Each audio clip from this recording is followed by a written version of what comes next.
अपार जन समूह है महाराज। और इसी जन समूह में आमने सामने कौरव पक्ष और पांडव पक्ष खड़े हैं।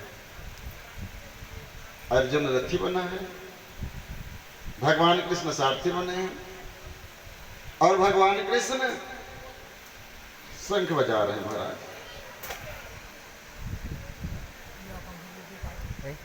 पांचजन्यम ऋषिकेशो देवदत्तम धनंजय पौंड्रो दद्मो महासंख्यम भीमकर्मा वृकोदर।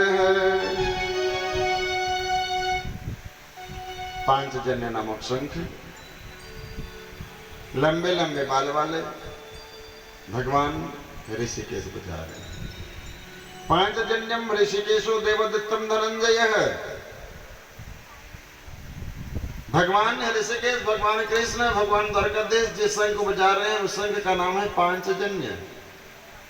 पांच माने पांच, जन्य माने जन्म। पांच चीज से जिसका जन्म होता है उसे पांचजन्य कहते हैं। और आपका और हमारा शरीर का जन्म पांच तत्व से हुआ है। चित्त जल पावक गगन समीरा पंच रचित अति अधम शरीर। पांच तत्व से बना है शरीर। चित्ती, जल, पावक, गगन, समीर। समीर माने हवा, गगन माने आकाश, चित्ती माने पृथ्वी, जल माने पानी, वायु माने हवा। ये पांच तत्व से हमारा शरीर बना है और पांच तत्व में ही ये शरीर मिलता है। इस शरीर को अधम कहा गया है। क्यों कहा गया है? क्योंकि ये शरीर की तीन गति है। जब तक जिए बढ़िया जिए, मल मल के नहाए, चंदन लगाए, साबुन लगाए, क्रीम लगाए, पाउडर लगाए और मर गए तो कुछ लगाएंगे, फिर नहलाएंगे और सफेद वस्त्र में लपेट के शमशान घाट ले जाएंगे, आग में जला देंगे तो जल के राख हो जाएगा और उस राख को बोरी में भर के तालाब में, नदी में डाल देंगे तो वो विलीन हो जाएगा। अगर नहीं जलाया गया, जमीन में गड्ढा खोद कर गड़ा दिया गया तो ये शरीर अंदर में सड़ेगा, गलेगा और गल करके मिट्टी में ये मिलेगा। राख बन के विलीन हो गया, सड़ करके गल करके विलीन हो गया और कोई जलाने वाला भी नहीं रहा, कोई गड़ाने वाला नहीं रहा, तो इसकी तीसरी गति होता है जिसको बोलते हैं दुर्गति। जंगल में मर गए या एकांत में मर गए, किसी को पता नहीं चला, अंतिम संस्कार करने वाले नहीं रहे तो कुत्ता बिल्ली आएगा, नोच नोच के खाएगा और 24 घंटा में गंदगी बना के उसको मिट्टी में मिला देगा। इसलिए इस शरीर को अधम कहा गया है। यही शरीर अगर परमात्मा के भजन में लग गया तो बड़े भाग्य मानुष तन पावा और सुर दुर्लभ सब ग्रंथ ही गाओ। अगर ये परमात्मा की काम में लग गया, समाज के काम में लग गया, परिवार के काम में लग गया, सर्वजन सुखाय सर्वजन हिताय के निमित्त अगर ये शरीर का उपयोग हुआ तो समझिए इस शरीर को पाने के लिए देवता भी तरसते हैं। तो पांचजन्य नामक शंख भगवान कृष्ण बजा रहे हैं। देवदत्तम धनंजय, धनंजय नाम है अर्जुन का और धनंजय माने होता है धन को इकट्ठा करने वाला। जो आदमी जीवन भर धन इकट्ठा करे, बटोरता ही रहे, बटोरता ही रहे, बटोरता ही रहे, 99 को 100 के चक्कर में फेर में पड़ा रहे, वो व्यक्ति धनंजय। अरे कौन सी संग बजा रहा है? देवदत्त। देव माने भगवान, दत्त माने दान करना।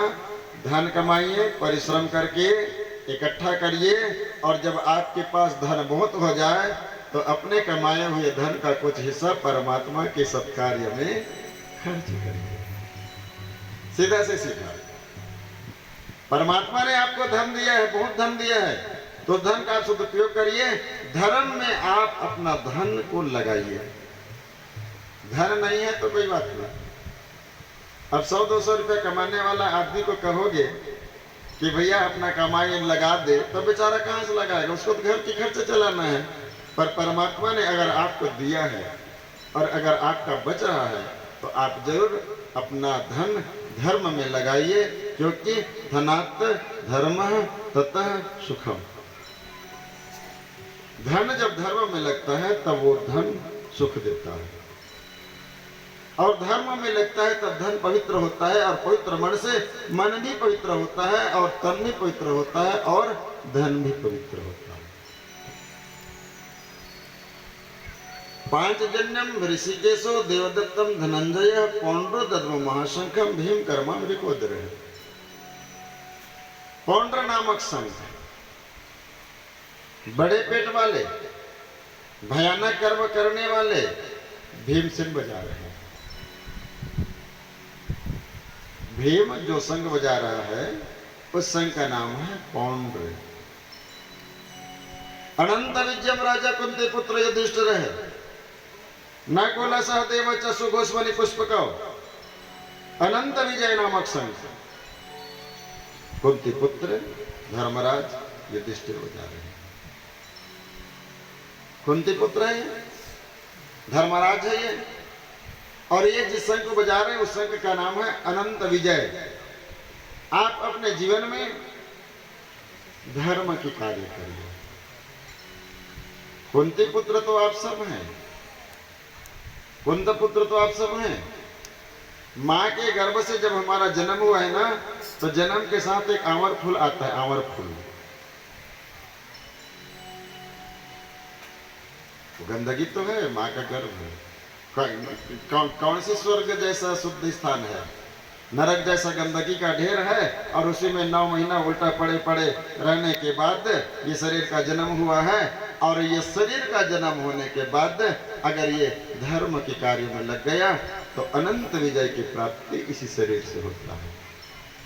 इसलिए सत्यमेव जयते, सत्यम शिवम सुंदरम। अनंत विजय राजा कुंती पुत्र युधिष्ठिर है, नकुल सहदेवश्च सुघोष मणि पुष्पकौ। नकुल भजन की से पार्टी है, प्रवचन की से शब्द समझिए, कथा आप सब लोग जानते हैं, शब्द समझिए।